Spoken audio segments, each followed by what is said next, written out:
blanco, ¿verdad? Entonces, con AMP cíclico son todas estas aquí. Vamos a empezar. Vean, aquí tenemos la angiotensina 2 en las células epiteliales.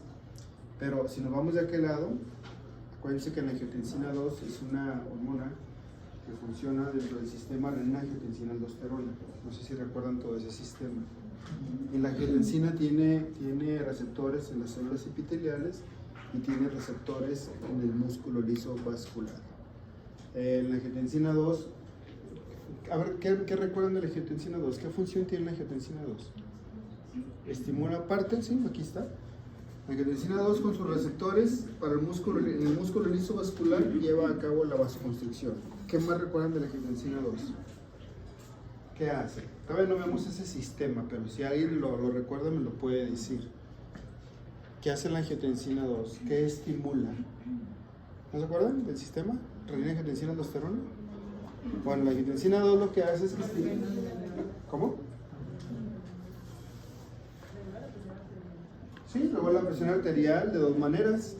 Una es haciendo vasoconstricción y la otra, la angiotensina 2, el nombre lo dice, sistema renina, angiotensina, aldosterona. Lo que quiere decir que la angiotensina 2 estimula el sitio de producción de la aldosterona. Y la aldosterona es un mineralocorticoide que se produce ¿dónde? En la suprarrenal, en la corteza, específicamente en una capa que se llama ¿cómo? Capa glomerular. Entonces, la angiotensina 2 estimula la capa glomerular de la corteza suprarrenal y produce aldosterona. Y la aldosterona lo que hace es que absorbe el sodio en el riñón y tira potasio. Luego lo vamos a ver con detalle. Y luego, pero vean entonces cómo en diferentes células tiene diferentes segundo mensajero. Acuérdense también de algo. Yo creo que ya les había dicho, ¿no? Ya les había dicho que esto es exactamente lo mismo que esto. Sí les había dicho, ¿verdad? Porque parece diferente, pero no lo es, ¿verdad? Entonces, aquí tengo una adenilato ciclasa. Bueno, pues quítenle este nombre, pónganle fosfolipasa C. Aquí tengo un AMP cíclico, quiten este nombre, pongan diacilglicerol, trifosfato inositol y calcio. Y aquí tengo este proceso, bueno, quítenlo y entonces aquí pónganme el IP3, DAG y el calcio, ¿verdad? Entonces, con esta imagen que tienen aquí, podemos imaginarnos esto también de acá, ¿verdad? Entonces, es exactamente lo mismo, ¿no? Bueno, tengo la calcitonina. La calcitonina, se las preguntaron también, ¿dónde se produce la calcitonina? ¿Dónde se produce? En las células parafoliculares. ¿Células parafoliculares de dónde? De la tiroides. ¿También se llaman células qué? Células C, ¿verdad? ¿Y regula? El metabolismo del calcio, ¿verdad? Regula el metabolismo del calcio. Sí, haz de cuenta que regula, es una hormona hipocalcemiante. ¿Sí? O sea, va a bajar los niveles de calcio en sangre cuando estén un poquito elevaditos. Es hipocalcemiante. ¿Cómo se les ocurre que puede bajar los niveles de calcio en sangre, la calcitonina? ¿De dónde tomamos el calcio? De los huesos. Entonces, para no tener el calcio en la sangre, ¿qué es lo que va a hacer? Se lo va a regresar al hueso, ¿verdad? O sea, es una hormona que se va a liberar cuando los niveles de calcio estén ligeramente elevaditos. Y eso se le llama hipercalcemia. Entonces la calcitonina va a hacer que ese calcio regrese a lo normal. ¿Y cómo lo hace? Pues va a meter el calcio en los huesos. Va a inhibir que se absorba en el intestino y va a inhibir que se reabsorba en el riñón también. Y de esa manera bajamos los niveles de calcio. Las catecolaminas, ¿se acuerdan? ¿Cuáles son las catecolaminas? Adrenalina y noradrenalina. Cetifoiarina. ¿Verdad? Adrenalina y noradrenalina. Acuérdense que las catecolaminas tienen receptores beta y tienen receptores alfa. Entonces vean cómo los beta funcionan con el AMP cíclico y cómo los beta funcionan con el trifosfato inositol, diacilglicerol, o sea, con adenilato ciclasa y con fosfolipasa C. ¿Qué pasa? Es que no se ve bien el video. ¿Te quieres ir para atrás? Ah, ¿recorrerse?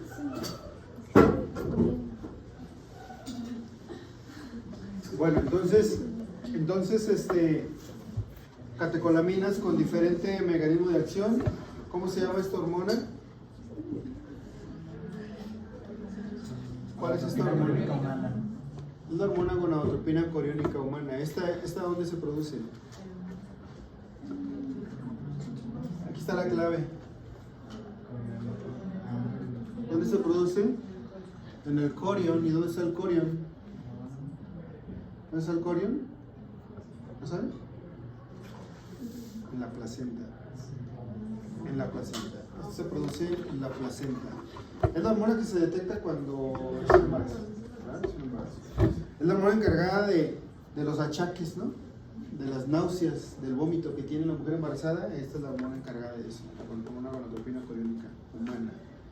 Y luego tengo el glucagón y luego tengo esta, ¿cómo se llama esta? ACTH. ¿Cuál es? Corticotropina o adrenocorticotropa. FSH, ¿cuál es? TSH, tirotropina o la tiroides, CRH. Liberadora de esta, ¿verdad? Liberadora de esta. LH, junto con esta se llama gonadotropinas, las dos, ¿verdad? PTH, hormona paratiroidea o paratormona. Secretina, somatostatina, vasopresina. ¿Se acuerdan de la vasopresina? ¿Cómo se llama? ¿Cuál es el otro nombre? Antidiurética, ¿va? Vean cómo la vasopresina en los receptores B2, que son epiteliales, B2, es con AMP cíclico. Y la vasopresina en receptores B1, que son del músculo liso, es con segundos mensajeros de acilglicerol, calcio y quirosoto y inositol. Entonces vean cómo con diferentes receptores en diferentes células hay diferente mecanismo de acción.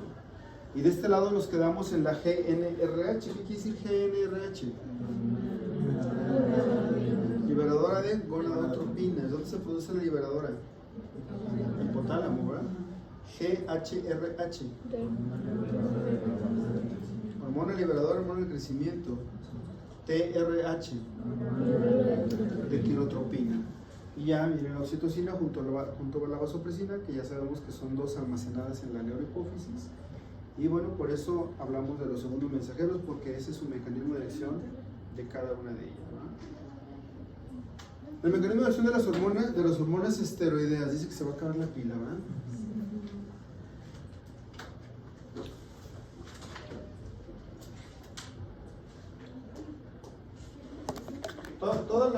Generalmente todas las hormonas cuando llegan al órgano blanco, parte de su mecanismo de acción va a ser activar la transcripción génica para síntesis proteica.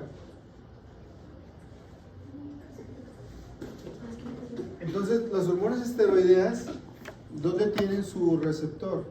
Joshua, ¿dónde tienen su receptor las hormonas esteroideas de acuerdo a lo que ya vimos? ¿Sí lo dijimos o no? ¿No lo dijimos?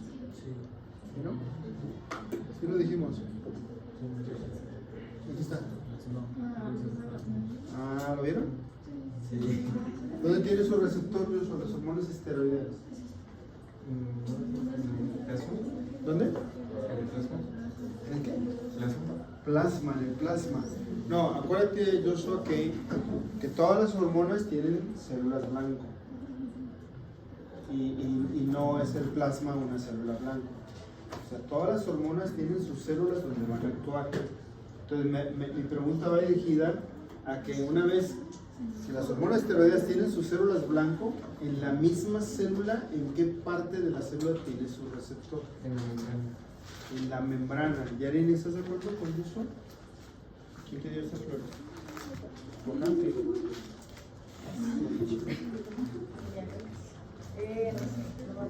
O sea, ¿Tu novio? A ver, pero qué bueno. ¿Estás de acuerdo con Joshua?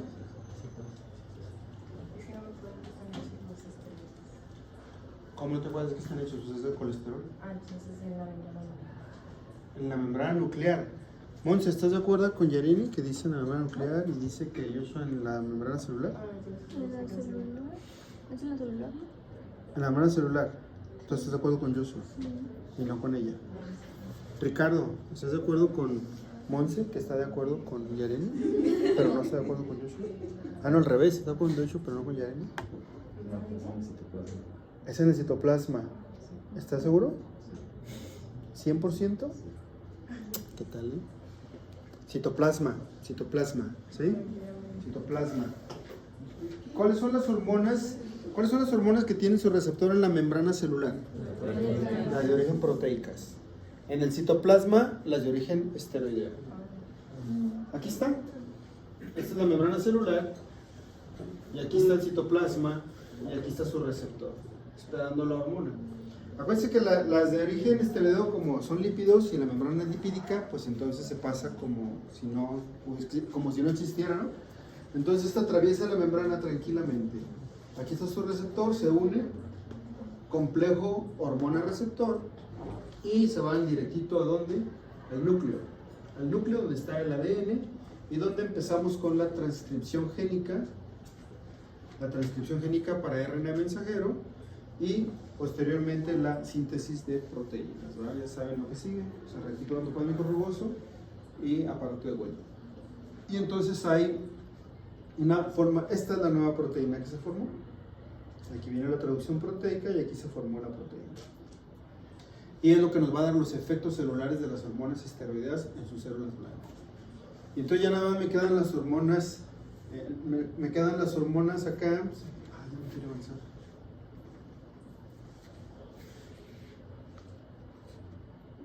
Ya. Las hormonas tiroideas, Vega. ¿Dónde tiene su receptor las hormonas tiroideas? En el núcleo, ¿verdad? ¿Y por qué crees que atravesó la membrana celular fácilmente y la nuclear? ¿Por qué crees? Por su tamaño. Por su tamaño. ¿Por qué son derivadas de quién? ¿De uno? ¿Cuál? Tirosina. Tirosina. Entonces es extremadamente pequeñita. Aquí está, miren. Acuérdense que las hormonas tiroideas, ¿cómo se transportan en la sangre? ¿Por cuál? No, Regina. A ver, tenemos que hacer una recapitulación. ¿Qué es la tiroglobulina? ¿Tiroglobulina? Tiroglobulina. ¿Una proteína transportadora? Yes. ¿Qué me puedes decir de lo que dijo Regina? ¿Estás de acuerdo con ella? Que la tiroglobulina es una proteína transportadora. ¿Es así? ¿Sí? Ah, ok, ya, perfecto. Entonces, ¿qué es la tiroglobulina? Acuérdense que luego se ponen solitos la soga al cuello, ¿no? Cuando no deben de mencionar algo, lo mencionan, ahí voy con eso, ¿verdad? ¿Qué es la tiroglobulina? Esa va a estar de la tiroides. ¿En qué parte de la tiroides? En el coloide. En el coloide. Ya, ¿verdad? Ok. Entonces, la tiroglobulina es la donadora de las tirosinas, ¿sí o no? O sea, suelta una tirosina para que se formen hormonas. Bueno, entonces, ¿cómo se transportan las hormonas? Aquí dice, molécula transportadora en las proteínas plasmáticas. Nada más hay que pensar cuáles son las proteínas plasmáticas más importantes. ¿Cuál es la más importante de todas? Albúmina. ¿Y cuáles sigue? Las globulinas. Y luego le dan el nombre, siguen siendo albuminas y globulinas, luego le dan el nombre de lo que transporta, está bien, pero siguen siendo esas mismas proteínas, ¿no? Bueno, entonces, son proteínas fijadoras de tiroxina, se llaman, pero son globulinas, ¿sí? De T4. Acuérdense que ¿cuál es la hormona más abundante en la sangre? T4, 93%, ¿verdad? Bueno, entonces aquí se transportó en su proteína, ¿no? Aquí está la proteína, o sea, el macro, ¿no? Aquí está. Y entonces ya se baja de la proteína y véanla atravesando la membrana celular como si no existiera, miren, aquí está. Y luego vean lo que hace, atraviesa la membrana nuclear. Acuérdense que el núcleo tiene poros en su membrana, por ahí cabe también, ¿se metió? ¿Y a dónde llegó? Hasta el núcleo. Fíjense cómo el receptor está en el DNA. Entonces aquí lo recibe y de aquí en adelante sucede lo mismo que ya hemos visto. O sea, viene la transcripción RNA mensajero, viene en los ribosomas, retículo endoplasmático rugoso, la síntesis y se forma una nueva proteína. ¿Para qué? Pues para los efectos que tienen las hormonas tiroideas. ¿Preguntas? No, esas son generalidades de las hormonas, de endocrino. Entonces ahora nos vamos a la primera parte, digo lo que sigue, y vamos a hablar de hipotálamo e hipófisis. Es un tema interesante. Hipotálamo, ya hemos dicho muchas cosas de hipotálamo e hipófisis, ¿no? A estas alturas ya me pueden decir así rápidamente cuáles son las hormonas que están aquí, las hormonas que están acá, las hormonas que se producen acá. En este caso el hipotálamo ya también lo han visto, lo hemos visto, lo hemos mencionado cantidad de veces para todas sus funciones, ¿no? ¿Qué lo mencionamos el hipotálamo? En los ritmos biológicos, ¿dónde más lo mencionamos? En el sistema límbico, ¿dónde más lo mencionamos? El hipotálamo, funcionando, ¿dónde más? Controlando el sistema nervioso autónomo, simpático, parasimpático, ¿dónde más? ¿Dónde? ¿En las vías? No, en las vías más bien estaba el tálamo, ¿no? Más que el hipotálamo, el tálamo, ¿eh? Bueno, aquí vamos a ver el hipotálamo desde el punto de vista endocrino y todo lo que hace, ¿no? Sus dos lóbulos, anterior y posterior, tienen origen embriológico diferente. El posterior es tejido nervioso como tal, tejido neural, por eso se llama neurohipófisis. Y el anterior, pues, es tejido glandular, propiamente dicho, por eso se llama adenohipófisis. Y el tejido, la hipófisis anterior, deriva de una bolsa embrionaria que se llama bolsa de Rathke y es la vaginación ectodérmica de la orofaringe. Ya saben que en el embrión se forman por bolsas y por arcos y todas esas cosas que vieron en la embriología, y de ahí viene esta. En esta imagen podemos ver muchas cositas muy interesantes. Mucho ojo porque la voy a mencionar y luego la voy a preguntar. Aquí la cambiamos, la volteamos a la anterior, y entonces la adenohipófisis es esta y la neurohipófisis es esta. Como pueden ver, estos son los somas de los núcleos supraópticos y núcleos paraventriculares, y estos son los axones. Y por eso la antidiurética y oxitocina que se producen acá se transportan por los axones y se almacenan aquí. Y de este lado tengo una estructura que se llama, a ver si aquí dice, no dice, pero esta zona se llama eminencia media del hipotálamo, esto de aquí. Y aquí tengo unos somas neuronales. Aquí, ¿qué se produce en la eminencia media del hipotálamo? ¿Cuáles hormonas se producen aquí? Las que y las que. Las liberadoras y las inhibidoras. ¿De quién? De las de acá, ¿verdad? De las de acá. No todas tienen inhibidoras ni todas tienen liberadoras. Ahorita lo vamos a ver. Algunas lo tienen, otras no. Y bueno, entonces aquí tengo todos los órganos de los cuales se puede mencionar cada una de las hormonas de aquí. Por ejemplo, en la neurohipófisis, ¿qué se almacena en la neurohipófisis, Chanel? La antidiurética, y aquí está una de ellas, antidiurética vasopresina. ¿Y dónde funciona la antidiurética, Yareni? En los riñones. ¿Qué hace ahí?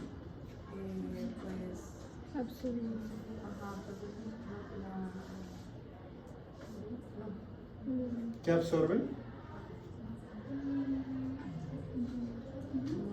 ¿Qué absorbe, Gabriela? Agua. ¿En dónde, Joana? ¿Qué parte del riñón? ¿Cuál? Colectores. ¿Y cuál otro? Y los distales. Entonces aquí está la antidiurética y va al riñón, ¿verdad? En este caso no aparece la otra función de vasopresina, que va ¿a dónde?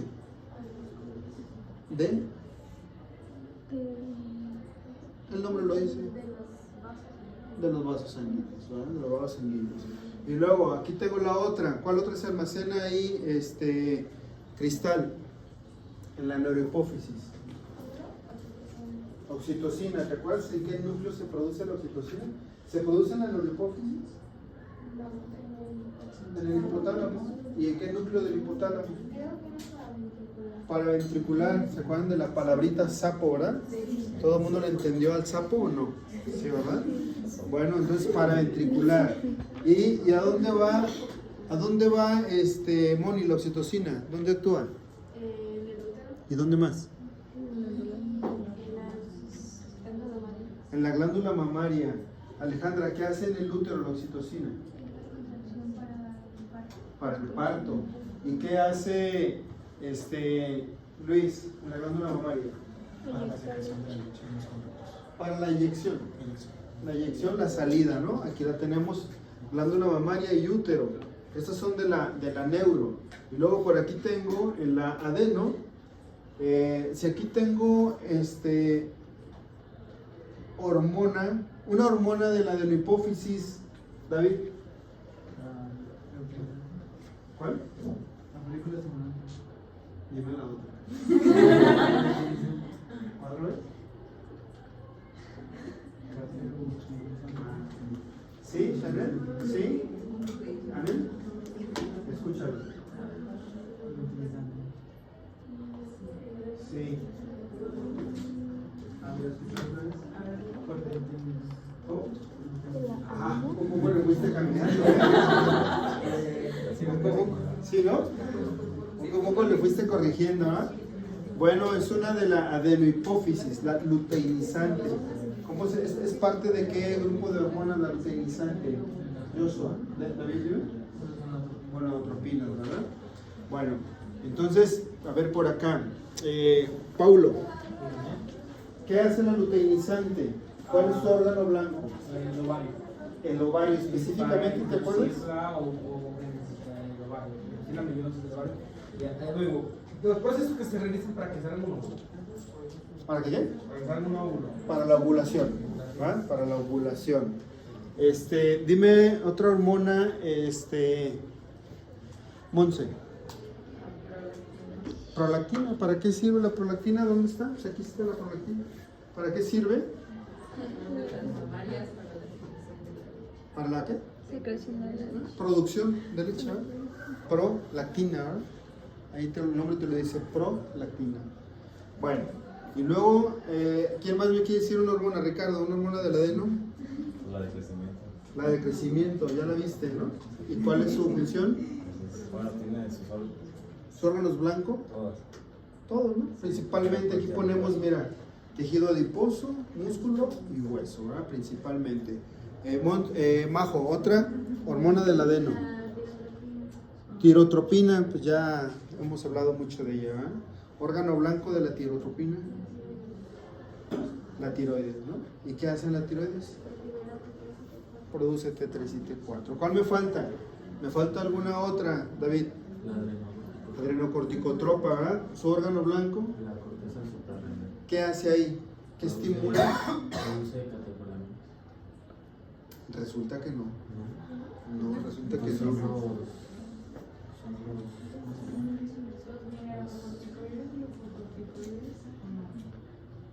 Más bien, fíjate David. ¿Dónde se producen las catecolaminas? En la médula. Fíjate el nombre. ¿Qué dice el nombre? Corteza. Adrenocortico. Entonces, en la corteza. En la corteza, fíjense que a pesar de que la corteza, ¿qué se produce en la corteza? ¿Qué? Regina, ya me dijiste dos. Corticoides, mineralocorticoides y gonadocorticoides. ¿Gónado? No, porque entonces ya estás poniendo las bolas en la glándula. Pero es que hay uno que Sí se suben, pero es en sentido figurado, ¿no? O sea, dicen que se vienen hasta acá, pero no es cierto. ¿Ya ven que dicen eso, eh? Cuando se asustan. Entonces, ¿no? Es que, ¿así lo leíste? Si puede ser que alguien diga esas Es que cosas. según yo en el sí venía eso. Porque yo no le digo como. Yes, Yo también digo que se gonado. ¿No son morados? Es que, o sea, puede ser que alguien diga esa barbaridad. No, no es cierto. Puede ser que lo digan simulando que ahí se producen algunas hormonas que se producen en las gónadas. Pero no se me haría como correcto el término. ¿verdad? El término correcto son andrógenos. Andrógenos en la corteza. Bueno, adrenocorticotropa. ¿Me falta una o no? Sí, me falta una. Bueno, la dijo David porque David ya no quiso decir la otra, pero luego la corrigió. ¿Cuál me falta? La folículo estimulante. ¿De qué? ¿Y cuál es el órgano blanco? ¿Andrógenos y qué? Los ovarios y el testículo. Los ovarios y testículo. And- ¿Ya no? ¿Ya no me falta ninguna? No, ¿verdad? Profe, ¿qué sean andrógenos y qué más? Mineralocorticoides, glucocorticoides. Específicamente, glucocorticoides, ¿cuál? Mineralocorticoide, ¿cuál? Aldosterona, ¿verdad? Y andrógenos, hay uno también, ¿se lo sabe? Por ahí se convierte, pero es la 17 de hidroepiandrosterona. 17 de hidroepiandrosterona. Hidropi. De hidroepiandrosterona. De hidroepiandrosterona. Ajá. De hidro con H. Epi no. De hidro sí. O de hidro. Igual. En uno dice de hidro, en otro dice dihidro. Epi androsterona. ¿Parece trabalenguas o qué? ¿Sí? Dihidroepiandrosterona. Bueno. Luego lo vamos a ver más de cerca. Miren, en esta imagen, dihidroepiandrosterona. Esta imagen me gusta porque están todas las hormonas de la adenohipófisis y de la neuro, las 8. Aquí está la imagen de la hipófisis. Ahí dice el tipo de hormona, en dónde. Ahí dice el órgano diana y la probable acción. Todo eso dice en este cuadrito. Por ejemplo, del adeno, TSH, tirotropina, órgano diana, tiroides, y su acción es estimularla para producir T3 y T4. Por ejemplo, adrenocorticotropa, corticotropina es el otro nombre, órgano blanco, corteza suprarrenal, y estimula la corteza. ¿Para qué? Fíjense que, a ver, de una vez para que lo tengan en mente y no se les vaya porque ya lo estamos tocando. La adrenocorticotropa estimula la corteza para producir casi exclusivamente glucocorticoides, o sea, el cortisol. Lo que quiere decir que los mineralocorticoides responden a otros estímulos. Su estímulo es débil para mineralocorticoides, o sea, para aldosterona es débil y para andrógenos también. Entonces, el estímulo fuerte es para la capa fasciculada o fascicular que produce cortisol, glucocorticoides, ¿va? Y luego, GH, hormona de crecimiento del adeno, todos los órganos, y bueno, estimula el crecimiento, sobre todo lineal, los huesos a lo largo. LH, junto con FSH, gonadotropinas de adeno, gonadas, las dos, testículos, ovarios, y aquí dice lo que hace, ¿no? En unas hace producción de testosterona, en otra, en la mujer ovula, y acá lo que hace es maduración del folículo ovario o formación de los espermatozoides, ¿verdad? Entonces, así con cada una de ellas, prolactina, lo dijimos, la antidiurética, los riñones, reduce la orina producida, absorbe agua, y aquí me faltó de antidiurética los vasos sanguíneos como vasoconstrictor. Y la oxitocina en el útero y las mamas, ya dijimos haciendo que, ¿verdad? Eyección de la leche, salida de leche y las contracciones uterinas durante el parto. Entonces vean cómo esta tablita nos dice mucha información. Mande. Yo tengo una duda. A ver. En la de la folículo estimulante y luteinizante, bueno, no sé si estaba mal, pero según yo la folículo estimulante recibe un impulso muy fuerte y hacía como que el óvulo, no, si el óvulo o el ovario, ovulara al ovocito. Y la luteinizante era para el cuerpo lúteo. La luteinizante ocasiona la ovulación y es para el cuerpo lúteo también. Ah, ok. Y la otra La folículo, no madura. la folículo estimulante, como su nombre lo dice, lo va madurando desde que son folículos primordiales, Ah, ok. chiquititos. Ajá. Y en la maduración, donde van creciendo y luego se llaman folículos centrales y todo ese rollo, donde cuando van creciendo, empiezan a producir estrógenos ahí dentro de ellos, en la teca interna, que es una de las capas. Y cuando llega el día 14, donde ya hubo buena cantidad de estrógenos, entonces avienta el pico de la luteinizante y hace que se ovule. Y la luteinizante en la segunda fase del ciclo es la que mantiene el cuerpo lúteo produciendo progesterona. Que también solo lo vamos a aventar completo en el ciclo menstrual, ¿no? Bueno, Ahora, histológicamente en la de la hipófisis, ahora estamos sin el ventilador, pero está a gusto el clima, ¿no? ¿Sí, va? ¿O tienen calor? Bueno, entonces, El día pasado, como usted dice, se encierra en el salón cuando está con nosotros. el calor humano, ¿no? Sí. Y el olor también. Sí, la palabra. Bueno, en la de la hipófisis, las células, la tinción, ya saben que la tinción es básica, es de hematoxilina y eosina. Nos pintan las células de rosita o de moradito y se ven bonitas, ¿no?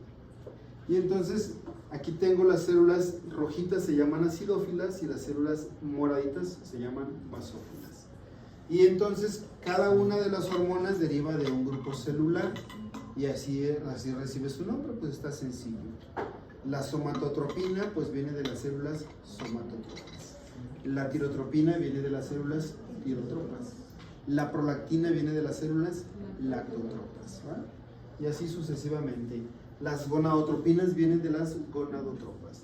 Entonces, fíjense cómo la población celular en relación al porcentaje le corresponde la mayor parte a las somatotropas, que son las productoras del hormona del crecimiento. Y debo decirles que esta es de las que más se enferman en la hipófisis. Si va a haber un tumor en la hipófisis, generalmente es acá, en las somatotropas, ¿verdad? Entonces produce enfermedades como el crecimiento y la acromegalia, que las vamos a ver enseguida, el gigantismo. 30-40% le corresponden. Esto es nada más en inglés y en español. Las células corticotropas, que son basófilas, les corresponde el 20%, que son de la adrenocorticotropa. También estas se llegan a enfermar, y cuando se enferman producen un síndrome que se llama síndrome de Cushing, y la persona tiene unas características físicas muy peculiares, ¿verdad? Muy peculiares. Tiene le llaman la carita de luna llena, entonces es la carita muy bonita. Tienen la pancita muy notoria, sus extremidades son delgadas, eso es lo curioso, y tiene una jorobita aquí, que el libro la asemeja como una joroba de búfalo, y así le ponen, jiba de búfalo, jiba es joroba. Bueno, y luego tengo del 3 al 5% el resto, tirotropas, gonadotropas y lactotropas, 3 al 5%, todas ellas, las tirotropas y gonadotropas basófilas y las tropas acidófilas, ¿verdad? Entonces es el origen de las hormonas de la adenopipófisis. Vamos a mencionar algo nada más de cada una de ellas y luego nos vamos a meter más a profundidad.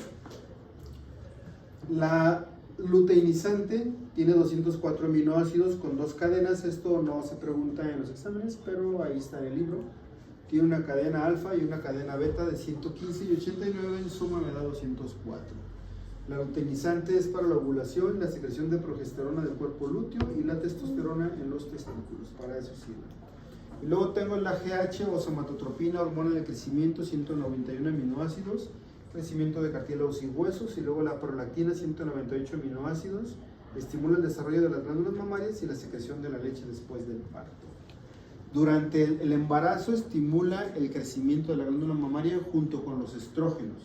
Le da a la mama un aspecto secretor, un aspecto glandular secretor, lo hace que crezca y está lista para tener leche dentro de ella, ¿verdad? Y hasta que nace el niño y la placenta sale, hasta entonces hay producción de leche porque la prolactina ya puede actuar de manera adecuada. La TSH o estimulante de la tiroides, tiroestimulante o tirotropina, tiene 201 aminoácidos. Aquí están las 2 cadenas igual, alfa, beta, y regula la secreción de tiroxina, salud. Ya saben que tiroxina es T4. ¿Qué otro nombre tiene la tiroxina aparte de T4? ¿Cuál? Tetrayodotironina, y tenemos la triyodotironina o T3 de la tiroides. FSH, folículo estimulante, es la otra gonadotropina, salud. También tiene los mismos aminoácidos y también tiene las mismas cadenas. Ya saben que cuando esto sucede, simplemente lo que cambia es el acomodo de los aminoácidos, ¿verdad? No es el mismo. Y entonces provoca la secreción de estrógenos por los ovarios y la maduración de los espermatozoides por los testículos, gonadotropinas. Acuérdense que la palabra tropismo es como estimular a, ¿verdad?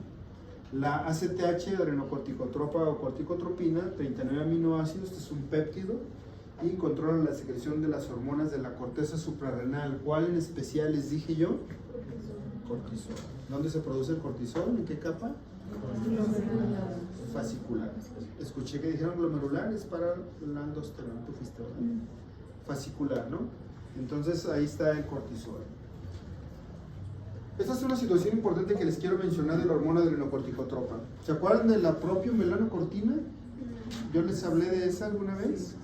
Háganse cuenta que la propia melanocortina es una molécula grande. Dentro de esa molécula grande, una parte de ella, si la corto, es la adrenocorticotropa. Entonces la propia melanocortina es un precursor, ¿de acuerdo? Y me va a dejar la adrenocorticotropa. Y la adrenocorticotropa, dentro de su cadena de aminoácidos, si cortamos un pedacito, me da la alfa estimulante de los melanocitos. O sea, la alfa estimulante de los melanocitos está metida en la adrenocorticotropa. Y la adrenocorticotropa está metida en la propia melanocortina. ¿Sí? ¿Está claro? Simplemente se cortan los aminoácidos y se forman las hormonas. Dice esta se sintetiza en la de la hipófisis como una prohormona. Prohormona es que hay un precursor. A partir de la propia melanocortina junto con la beta-lipotropina cuya función se desconoce. Debido a que el ACTH contiene la secuencia de aminoácidos para el alfa estimulante de los melanocitos en su extremo N-terminal, tiene una actividad estimulante del melanocito. ¿Qué quiere decir? Que si yo tengo aquí la ACTH y un pedacito de ella es la estimulante de los melanocitos, quiere decir que la ACTH dentro de su estructura la tiene. Y se dice que puede estimular ella misma la producción de melanina en las células de la piel que producen pigmento, ¿verdad? Por eso dice que puede tener estimulante de los melanocitos, pero ahorita les explico en qué momento puede pasar eso, mando. ¿Qué es la alfa MSH? Esa, estimulante de los melanocitos. Hormona estimulante de los melanocitos, ¿verdad? Alfa MSH. Entonces, se supone que la adrenocorticotropa puede estimular la piel para producir pigmento. Ya saben que la melanina es el pigmento oscuro, ¿no? Cuando se van a la playa regresan con mucha melanina, ¿no? Los morenos, ¿no? Los güeros, pues casi no. Hay güeros que se broncean, hay güeros que se ponen muy rojos, tienen muy poca melanina. Y los albinos no tienen nada de melanina. Entonces, y los que tienen vitiligo tienen anticuerpos contra los melanocitos. ¿Sí? O sea, es una enfermedad autoinmune. ¿Saben qué es el vitiligo, no? Cuando se despinta, ¿no? Entonces, es una enfermedad autoinmune. Como Michael Jackson, que se despintó todo. Es una enfermedad autoinmune contra los melanocitos. Entonces se deja de producir pigmento. Ahora, dice que el ACTH puede llegar a estimular esto. En condiciones normales, no. Si no, tuviéramos manchas de melanocitos y no tenemos. En condiciones normales, no. Pero hay una enfermedad. A ver, ¿qué pasaría si de repente la glándula suprarrenal deja de producir cortisol? Su capa fascicular, hubo una insuficiencia suprarrenal. ¿Qué pasaría con la adrenocorticotropa? ¿Qué pasaría con los niveles de adrenocorticotropa si no hay cortisol? Estoy hablando de una retroalimentación. ¿Qué pasaría?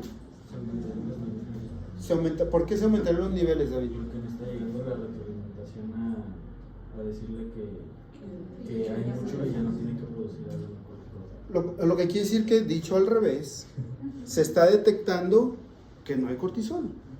Y entonces la hipófisis no sabe si está enferma la glándula o no. La hipófisis detecta que no hay cortisol. Entonces, ¿qué va a hacer? Ahí te va adrenocorticotropa. Y sigue sin haber cortisol, pues ahí te va otro tanto. Y ahí te va otro chorro y otro chorro y otro chorro. Entonces la estimulante, la adrenocorticotropa, está muy, muy elevada. Solamente así, elevada de manera patológica, es estimulante de los melanocitos. ¿De acuerdo? Si no, no. Hay una enfermedad que se llama enfermedad de Addison. Y la enfermedad de Addison es una insuficiencia córtico-suprarrenal. Vean el nombre que dice, córtico-suprarrenal. Entonces, ¿qué quiere decir? Que no hay cortisol y que el ACTH está muy alta. Y una de las manifestaciones clínicas de los pacientes que tienen enfermedad de Addison, ¿cuál sería? Manchas en la piel, manchas oscuras en la piel. Aquí, acá, en la lengua, en la boca, en las mejillas por dentro. Es gente que tiene manchas, ¿no? Entonces, esa es una característica, pues, y esta es la explicación que les acabo de dar. ¿Salud? Y luego, se dice que en algún libro, de hecho ahí en el Gaito creo que lo menciona. ¿Todo bien? ¿Yes? Es que, ¿qué era lo que hacía la enfermedad de Addison? Es una insuficiencia córtico suprarrenal, no hay cortisol. No hay cortisol. Es lo contrario al síndrome de Cushing. El síndrome de Cushing es exceso de cortisol. Bueno, el libro dice que en medio de los dos lóbulos de la adenohipófisis puede haber una parte muy rudimentaria que se llama parte intermedia o lóbulo intermedio. Lo menciona porque tal vez en algún momento encontraron que ahí estaba la propia melanocortina, encontraron que ahí se podría producir algo de ACTH, encontraron que ahí se podría producir algo del alfa-estimulador de los melocitos, porque viene de donde mismo todo ello, ¿no? Propia melanocortina, ACTH, alfa-estimulador de los melocitos. Pero luego vieron esto, que las cantidades de ese tipo de hormonas de ese lóbulo rudimentario no tienen importancia fisiológica. Entonces automáticamente no es como algo que se deba de quedar ahí en la mente, es rudimentario en el ser humano y entonces no genera importancia. Vamos a hablar de la neurohipófisis. Tengo un núcleo en el hipotálamo, un núcleo que se llama paraventricular y un núcleo que se llama supraóptico. Debo decirles que las dos hormonas, se producen en los dos, pero de manera más importante, como dice acá, la oxitocina en el paraventricular, la antidiurética en el supraóptico, ¿no? Ya como lo hemos mencionado. Entonces vamos a hablar un poquito de ellas dos y se almacenan, ya saben, en la neurohipófisis. Las dos son monapéptidos. ¿Qué quiere decir? Que son hormonas chiquitas. Tienen 9 aminoácidos, como lo pueden ver aquí, las dos. Los aminoácidos que están señalados en rojo no es que sea importante ni que se lo tengan que aprender, pero los aminoácidos que están señalados en rojo es lo único que cambia. Aquí es fenilalanina y arginina, y en la otra cambian estos dos y ya con eso cambió el tipo de hormona. La antidiurética vasopresina, la función como antidiurética es favorecer la reabsorción de agua a través de las nefronas. Aquí lo estamos viendo. ¿Por qué va a absorber el agua en las nefronas? ¿Por qué? ¿Por qué se les ocurre? A ver, piensen así de manera rápida. Mónica, ¿por qué? ¿Por qué? ¿Yes? ¿Por qué? Por deshidratación. ¿Por qué otra cosa, Mónica? Eso. ¿Qué otra cosa, Ricardo? Para regular la osmolaridad. Para regular la osmolaridad. ¿Cómo se te ocurre que está la osmolaridad para que la antidiurética funcione? ¿Elevada? Elevado, ¿eh? Y tiene efectos hipertónicos. Entonces hay que ver. ¿Alguna otra?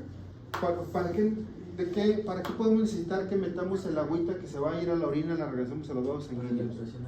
Para la presión arterial, ¿verdad? Cuando tenemos hipotensión. Dicho de otra manera, la hipotensión, si le estamos metiendo volumen que se va a tirar, lo regresamos a la sangre, es porque ¿cómo está el volumen sanguíneo? ¿Cómo se le llama eso? Hipovolemia, ¿verdad? Entonces todo eso. Hipovolemia, aumento de la osmolaridad, deshidratación, hipotensión. Hay otra que lo dijo Ricardo de otra manera. Dijo la osmolaridad está elevada. ¿Quién puede estar elevado para causar aumento de la osmolaridad? ¿Quién es el ion más importante de la osmolaridad? Sodio. Entonces, ¿cómo le llamo a eso? ¿Qué dijiste, Jess? ¿Cómo le llamo a eso? Hipernatremia, ¿verdad? Entonces, una hipernatremia va a hacer que le quitemos agua de la orina que se va a tirar para diluir ese sodio que está tan elevado. ¿Sale? Todo eso puede suceder. Efecto vasoconstrictor, ya sabemos, vasos sanguíneos. En algún momento de la vida, la vasopresina llegó a ser el vasoconstrictor más potente del organismo hasta antes de que descubrieran a otros, como la angiotensina. Mecanismo de acción: se unen los receptores de la membrana y activa la adenilato ciclasa y el AMP cíclico. Esa es una manera de actuar, ¿verdad? De ella. La otra es la oxitocina. Vean, aquí se llama isoleucina y era fenilalanina, y aquí se llama leucina y en la otra era arginina. Son los dos que cambian y de esa manera cambiamos también el nombre de la hormona. Actuar sobre el músculo del útero estimulando la contracción durante el parto y en los alvéolos mamarios. Esos son los alvéolos mamarios, esto de aquí. Y en ese alvéolo mamario está rodeado por células musculares chiquitas que se llaman mioepiteliales, y estas células, cuando se contraen, hace que el alvéolo se exprima y se vaya para aquí, para los conductos galactóforos. Y los conductos galactóforos están conectados en el pezón, ¿verdad? Y de esa manera sale la leche. El hipotálamo produce y secreta hormonas liberadoras e inhibidoras que controlan a la hipófisis anterior. Aquí tengo el hipotálamo, ya eso lo vamos a ver ahorita enseguida, cuáles son ellas. Sí.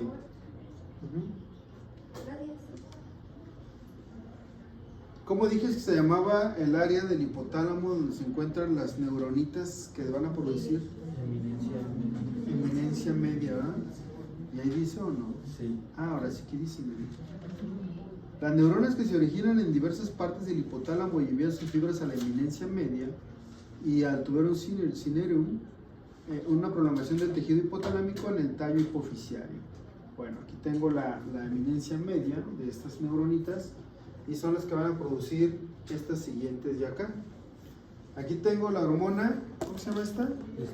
Liberadora de tirotropina. Aquí tengo ¿cómo se llama? ¿Qué es esto? Corticotropina. ¿Qué es? Ya se me atoraron ahí, ¿verdad? Fíjense que el libro puede mencionarlo como hormona o factor, cualquiera de ellas, ¿sí? O sea, a le puedo quitar la F, la H y le pongo la F, porque el libro así lo puede hacer. Y es factor liberador de tirotropina, es la misma. Aquí quise poner nada más una porque lo pueden encontrar así. Entonces, ¿esto qué es? Factor u hormona liberadora de corticotropina. Y luego tengo esta que se llama de hormona de crecimiento o somatotropina. Y aquí tengo una diferente. ¿Esta es de quién? Aquí tengo una liberadora de propinas y aquí tengo una inhibidora de. Bueno, entonces vamos a hablar de cada una de ellas. La hormona liberadora de tirotropina tiene 3 aminoácidos, chiquitita también, muy chiquita. Su nombre también es tiroliberina. ¿Y dónde se produce? Hipotálamo, eminencia media. Su órgano blanco es. ¿Qué parte? La adeno. ¿Va a actuar sobre qué células? Tirotropas, ¿verdad? Entonces va a producir TSH, ¿verdad? Y la TSH va a actuar en la tiroides. Entonces tengo un eje hipotálamo, hipófisis, tiroides. Y luego tengo otra que se llama CRH. ¿Cuál es? Hormona liberadora de adrenocorticotropa o corticoliberina. Tiene 41 aminoácidos, también es un péptido. Está secretado por un grupo de neuronas llamadas parvicelulares. Acuérdense que hay muchas células que son parvicelulares porque son más chiquitas, son mamiocelulares porque son más grandes, son gigantes celulares, etc. En diferentes partes. Aquí hay un grupo de células también llamadas así y producen esta hormona liberadora. Y aquí tengo otro eje, hipotálamo con CRH, adenohipófisis con ACTH y corteza suprarrenal con cortisol. ¿Se acuerdan que les dije eso, verdad? Es más el cortisol que las otras dos. Y luego tengo otra que se llama GHRH y es la hormona liberadora ¿de quién? Del crecimiento. También se llama somatoliberina.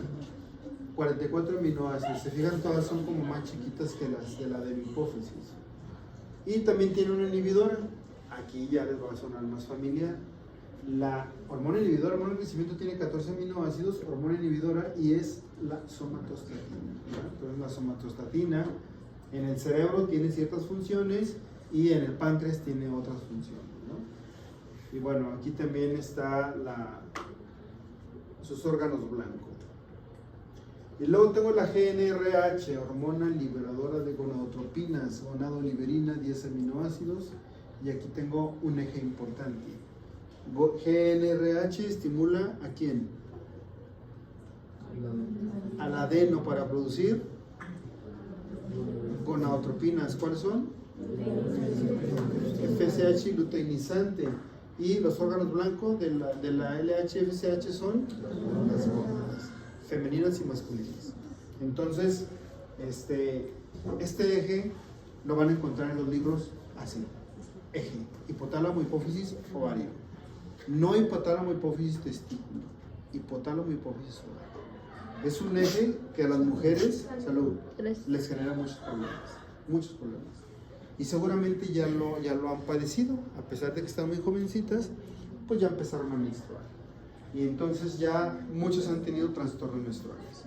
Que se me adelanta, que se me retrasa, que cada 2 meses, que a veces sí, que no, que a veces no, y que ya me dijeron que no ovulo. Bueno, es un problema, las hormonas. Y entonces siempre tienen que estar ahí regularizando. Hay muchos que toman anticonceptivos sin necesidad de que sea para cuestiones de embarazo, sino para regulación hormonal y regulación de una menstruación, ¿no? Hay muchas que dicen, pues yo no ovulo y casi no menstruo, pues así me quedo, ¿para qué quiero ahorita si no me voy a embarazar?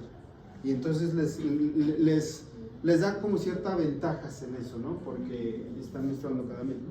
Entonces es un eje que tiene mucha consulta el ginecólogo con las chicas, ¿verdad? Factor inhibidor de prolactina y hormona inhibidora de prolactina es lo mismo. Y otra sorpresa, miren, se llama dopamina. Y la dopamina ya la conocemos. ¿Es un neurotransmisor de qué tipo? ¿Y dónde lo hemos visto la dopamina funcionar? ¿Dónde? En la sustancia negra. Está listo para el examen, Vega. De hecho, es una pregunta, Vega, de ella. ¿Ya te pasaron el examen, Vega? No dudo, y ande por ahí algún banco mío de las preguntas. Bueno, pásalo, Vega. Bueno, entonces, es la hormona inhibidora de la prolactina, lo que quiere decir que se produce para empezar a disminuir los niveles de prolactina y que ya deje de lactar. Hay medicamentos que son análogos. Un medicamento análogo es que se parece a algo. Hay medicamentos análogos de dopamina, lo que quiere decir que hay medicamentos que se dan para que la mujer deje de producir leche cuando ya no quiere producir, o cuando producen leche sin querer, ¿no? También porque no siempre se produce en el embarazo. La glándula pineal, pues ya la conocen. ¿Es cierto que cuando están lactando no pueden quedar embarazadas? Fíjate que ahorita vamos a ver por qué. En muchos pacientes, en muchas personas funciona. Y era como un método anticonceptivo que usaban las mamás de hace mucho tiempo, donde no había tantos métodos. Y con la lactancia prolongada, no se embarazaban. Entonces, la prolactina elevadita hace que no ovules. Entonces, esa es como la explicación. Por nada, la pinealocitos son las células de la glándula pineal. Aquí está la glándula pineal. Ya sabemos que produce melatonina y ya sabemos que tiene que ver con los ritmos biológicos cuando vimos la clase de cronobiología. Bueno, luego vamos a hablar ahora ya un poquito más de cada una de ellas. Vamos a empezar con la prolactina. Miren lo que yo les dije, ¿no?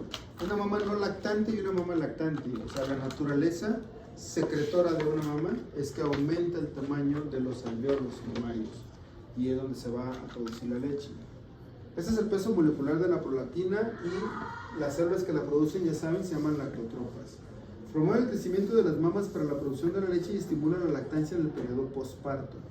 Tiene un factor inhibidor que se llama dopamina. Bueno, seguimos con prolactina. En el embarazo los estrógenos incrementan el desarrollo mamario, pero disminuyen los efectos de la prolactina. O sea, son más importantes los estrógenos en el embarazo para el desarrollo de la glándula mamaria, para el crecimiento de la glándula mamaria, más que la prolactina. La prolactina no tiene tanta función, aunque la diapositiva anterior decía que promovía el desarrollo también, pero es más importante los estrógenos. Porque el mismo estrógeno, como dice aquí, disminuye los efectos de la prolactina. ¿Cuál es el efecto de la prolactina en una mama no embarazada? ¿Cuál va a ser el efecto? Producir leche. Producir leche. Lo que quiere decir que en el embarazo no debe haber leche. En el embarazo está grande la mama, pero no debe haber leche. ¿Cuándo se van a ir los estrógenos de la circulación? ¿Cuando salga quién? ¿Quién? ¿El chiquillo? ¿El mocoso? No, La placenta. la placenta. Sí. Porque los estrógenos están en la placenta. Entonces, en cuanto sale la placenta, entonces ahora sí la prolactina llega con todo a la fábrica de leche y vámonos a producir leche, ¿no? ¿Dónde dijo que estaban los estrógenos? O sea, en la placenta. Es el órgano endocrino. Pero había dicho otra cosa. ¿Qué dije? Que estaba en la placenta, no me acuerdo. Coreana. La hormona gonadotropina coriónica, esa es otra de la placenta también. Las hormonas de la placenta son la hormona gonadotropina coriónica humana, los estrógenos, la progesterona y una que se llama somatomamotropina, que no tiene tanta importancia, pero también está ahí. Son las 4, en la placenta como órgano endocrino. Entonces, ya saben por qué, en cuanto nace en cuanto a el alumbramiento. ¿Saben qué es el alumbramiento? Cuando ponemos la luz. El alumbramiento es cuando sale la placenta, ¿verdad? Eso es el alumbramiento. Cuando viene el alumbramiento, la prolactina actúa sobre la mama para producir la leche y entonces ya le dicen que se pegue al chiquillo a que empiece a succionar. ¿Y qué es lo primero que sale? ¿Cómo? Calostro, ¿eh? Una secreción amarillenta que se dice que es rica en anticuerpos, ¿no? En la mujer. Y después del calostro ya viene la leche, ¿no? Entonces hasta que sale la placenta. Aquí dice lo que acabo de decir. La disminución de los estrógenos después del parto y la succión del pezón elevan la secreción y permiten el inicio de la lactancia. La succión del pezón. ¿Qué hace la succión del pezón? ¿Cuál otra produce? La oxitocina, ¿no? Entonces, una cosa es la que la produce y otra cosa es la que la expulsa, ¿no? Son las dos. Los niveles. Ahora, aquí viene algo importante. La mama ya sabe producir leche. La mama tiene ya su desarrollo secretor, ¿no? Ya está hecha la mama para lactar. Entonces se dice que los niveles de prolactina poco a poco van bajando durante el paso del tiempo, al grado que a los 3 meses o más ya puede haber lactancia con niveles de prolactina normales, ¿verdad? Porque la glándula mamaria nomás como que tenía que recibir el estímulo de la producción y después la produce solita sin la prolactina. Ya hay niveles normales. Bueno, entonces seguimos acá. Dice, con la lactancia duradera se produce secreción de leche con niveles normales de prolactina, es lo que yo decía. La lactancia duradera, ¿cuánto debe de durar una lactancia? ¿Cuánto? Mínimo 6 meses. Yo creo que más mínimo, yo creo que es máximo. Porque digo, de manera tajante, los requerimientos diarios de un lactante se cubren hasta los 6 meses con la pura leche materna. Lo que quiere decir que después de ahí ya no los va a cubrir y ya necesita tener otro tipo de alimentos. Entonces ya después de los 6 meses, pues ya es como el postre, ¿no? La lechita de la mama. Y lo digo también de esa manera porque hay mujeres que siguen lactando niños después de 6 meses. Y resulta que se convierte en su alimento primario. ¿Qué va a pasar con esos niños? Se van a desnutrir porque se le está llenando el estomaguito con leche que ya no tiene lo suficiente para su crecimiento y desarrollo. Entonces, para empezar, son niños que van a tener una talla más chiquita y eso ya no la recuperan, ¿no? Si perdieron la oportunidad de crecer por una desnutrición, eso ya no lo recuperan. Aunque sus genes digan que iba a ser, no sé, de 1,70, seguramente puede ser de 1,60, 1,65. Entonces, se puede dar la leche al bebé, pero sus alimentos deben ser ya primordialmente otros, ¿no? Ya ven, las papillas y todo eso que se empiezan a introducir como a los 3, 4 meses en el lactante, ¿no? Yo tenía un primo que, ya les había dicho, lo lactaba a mi tía hasta los 8 años. Le decía, véngase mi niño. Y se sentaba y se pegaba como becerro. Entonces, pues, eso ya no servía de nada, pero pues ya nomás lo hacía por... Era el postre. Era postre. Ya nomás lo hacía por hacerlo, ¿no? Por el primo medio mamón ahorita.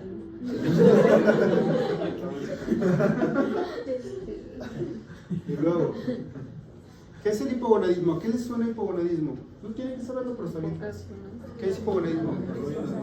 Pues la función de las gónadas disminuidas. ¿Para qué sirven las femeninas? Para ovular, ¿verdad? Para secretar hormonas. ¿Para qué sirven las masculinas? ¿Qué fue eso? ¿Para qué sirven las masculinas? Para producir espermatozoides. Entonces, hipogonadismo es que eso está disminuido. Fíjense lo interesante de esto. Dice, la prolactina no desempeña función en la regulación de las gónadas, pero la hiperprolactinemia, o sea, ya tenemos un problema. La elevación de prolactina en sangre sí tiene que ver con las gónadas y genera el hipogonadismo. Entonces, el que tenga prolactina elevada, hombre o mujer, va a tener esto y va a tener esto de acá. Esos son los niveles normales en el hombre, son los niveles normales en la mujer. Estamos hablando de nanogramos. Nanogramos por mililitro y nanogramos por mililitro 5 y 8.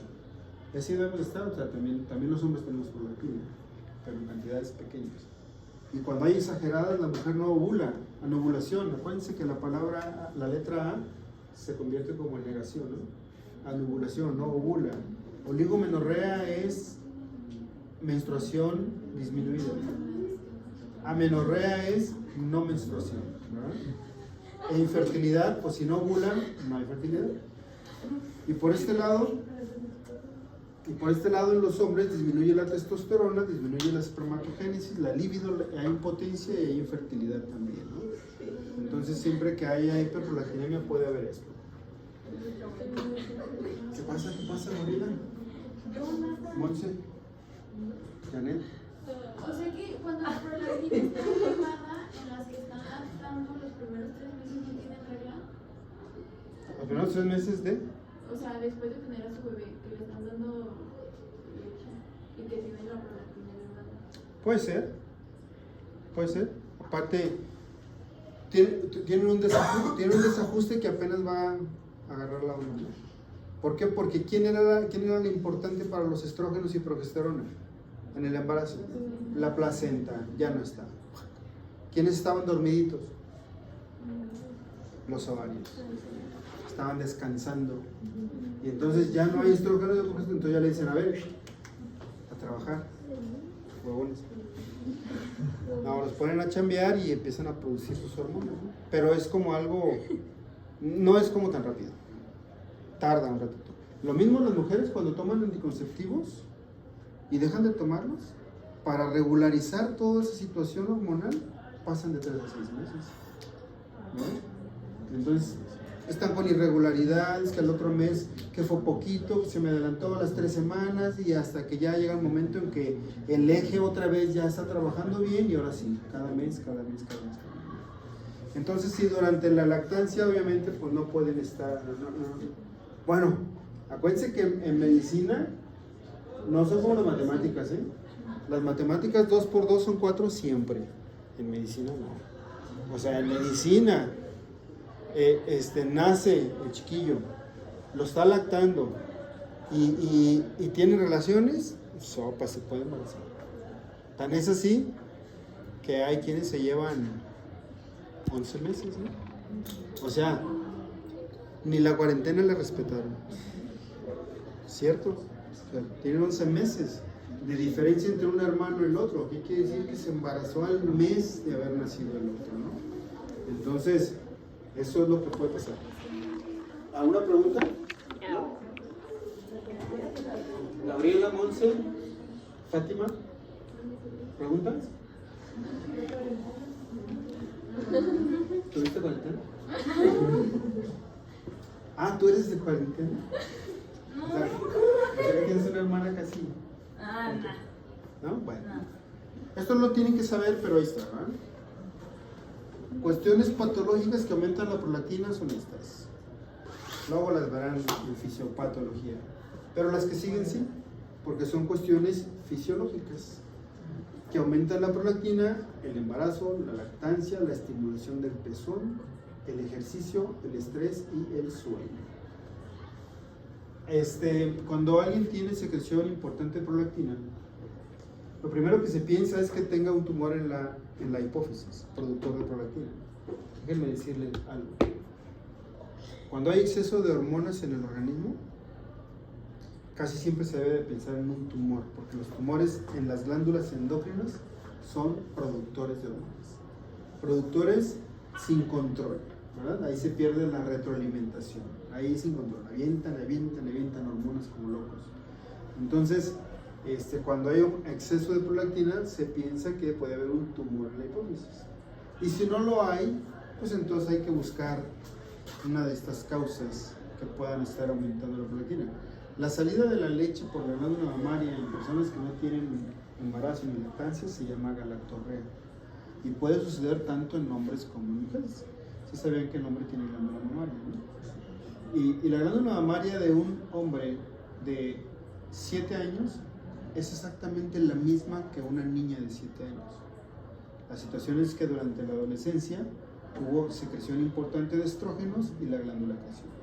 Y en el hombre no hay secreción de estrógenos, la glándula no crece. Pero ahí les van.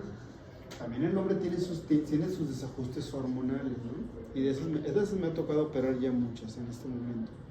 Entonces el hombre durante la adolescencia viene ese desajuste hormonal donde se produce testosterona, pero de repente por ahí el testículo aventó también estrógenos y no debería de aventar en esas cantidades, y el hombre le crece la glándula mamaria. Y eso se llama ginecomastia. Y entonces se opera, se quita la glándula y se acaba el problema, ¿no? Y de esas ya me ha tocado muchas. Y cuando crece se queda la glándula mamaria y puede llegar a los 30 años y tenerla y no ha decidido operarse, y bueno, hasta que ya decide, o sea, se le quitan las glándulas, ¿no?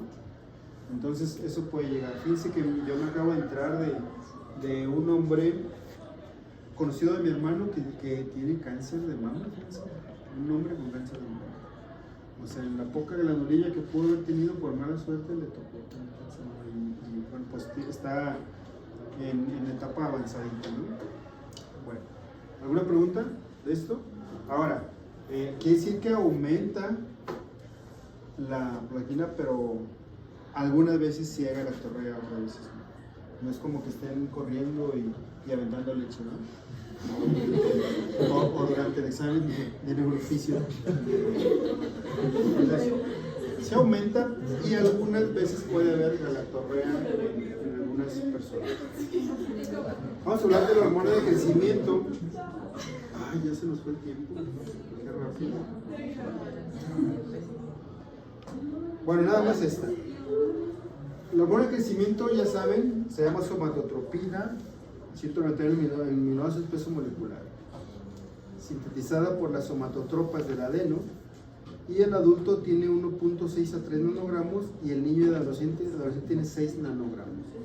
O sea, quiere decir que quien la necesita más pues es el adolescente, porque hay etapas de desarrollo, de crecimiento, ¿no? Por ahí los niños se dan una estiradita entre los 7 y los 10 años, y luego se dan otra entre los 12 y los 15 años, y todavía alcanzan por ahí de los 17, 18 años. Entonces son picos de hormona del crecimiento que suceden más en la adolescencia. Obviamente en la etapa adulta pues ya se deja de producir. ¿Alguna duda? ¿No? Pues ahí le dejamos, señores.